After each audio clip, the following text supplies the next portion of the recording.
बात इंदौर के एमवाय अस्पताल की। 2 नवजात बच्चों की चूहों से कुतरने से हुई मौत के बाद सामने आई तस्वीरों ने सबका दिल दहला दिया है। इन तस्वीरों में साफ है कि प्रदेश के सबसे बड़े शहर के सबसे बड़े सरकारी अस्पताल में बड़े पैमाने पर लापरवाही हुई है और कार्रवाई के नाम पर छोटे कर्मचारियों को ही निशाना बनाया, जबकि अस्पताल प्रबंधन से जुड़े डॉक्टर सिर्फ राजनीतिक संपर्कों के दम पर बड़े बड़े पदों पर बने हुए हैं। देखिए इस घटना में बड़े पैमाने पर हुई लापरवाही और जिला प्रशासन को गुमराह करने की कहानी कहती। इस रिपोर्ट में देखिए। चूहों के कुतरने से 2 बच्चों की मौत, उंगलियों पर चूहों के कुतरने के निशान।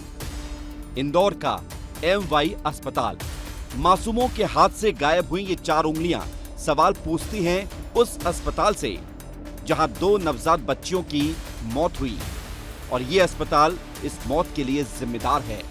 सुविधा के पैमाने पर अपने आप को सर्वश्रेष्ठ बताने वाला ये अस्पताल पहले तो 2 बच्चियों को चूहों के सामने मरने के लिए परोस देता है और जब जांच होती है तो कलेक्टर से लेकर पुलिस तक को गुमराह करता है। अस्पताल प्रबंधन पहले कहता है कि बच्ची लावारिस थी, उसका अता पता नहीं था और मौत चूहों के काटने की वजह से नहीं हुई। जनाब, अगर मौत चूहों के काटने से नहीं हुई तो ये निशान क्या आपके अस्पताल के डॉक्टर ने बनाए हैं? सच्चाई छिपाने और गुमराह करने में एमबीबीएस की डिग्री लेकर बैठा अस्पताल झूठ पर झूठ बोलता गया। पहला झूठ, बच्ची लावारिस थी। अस्पताल के पास बच्ची के बारे में कोई जानकारी नहीं थी, जबकि सच ये है कि अस्पताल के फॉर्म में नाम, पते से लेकर मोबाइल नंबर तक सब कुछ लिखा हुआ था।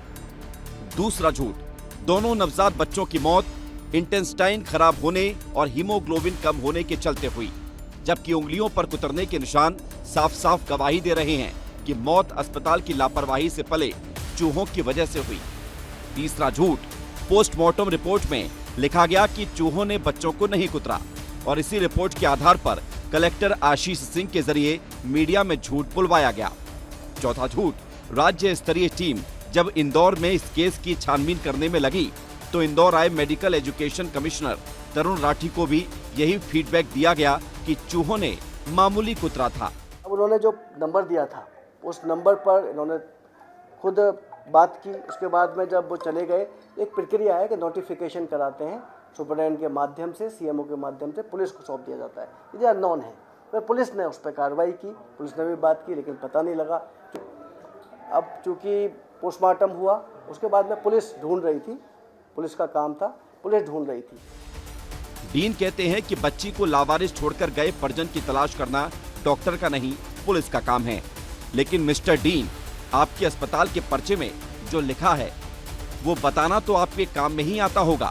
इसमें ये भी बताया गया कि ये बच्ची जो है धार जिले से रेफर होकर यहाँ पे आई थी, जिस संबंध में तत्काल धार को भी ये मर्ग नोट करवाया गया। इस संबंध में उस जो पता MIH के द्वारा बताया गया था वो धार पुलिस को नोट करवाने के बाद उसको ढूंढने का प्रयास किया गया, पर वो कोई भी इस टाइप का पता जो है वो नहीं पाया गया। इस संबंध में थाना संयोगितागंज से एक विशेष स्टाफ भेजकर भी वहाँ ढूंढने का प्रयास करवाया गया, जिस संबंध में इस टाइप का कोई पता नहीं मिल पाया।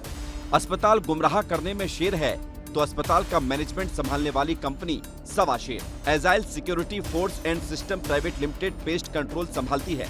2017 में कंपनी को पेस्ट कंट्रोल का काम मिला। पेस्ट कंट्रोल के लिए अनुभवहीन कर्मचारियों की भर्ती की गई। विस्तार न्यूज की पड़ताल में पता चला है कि इस कंपनी का एड्रेस ही फर्जी है। इसी अनुभवहीनता की वजह से चूहे NICU तक पहुंच जाते हैं।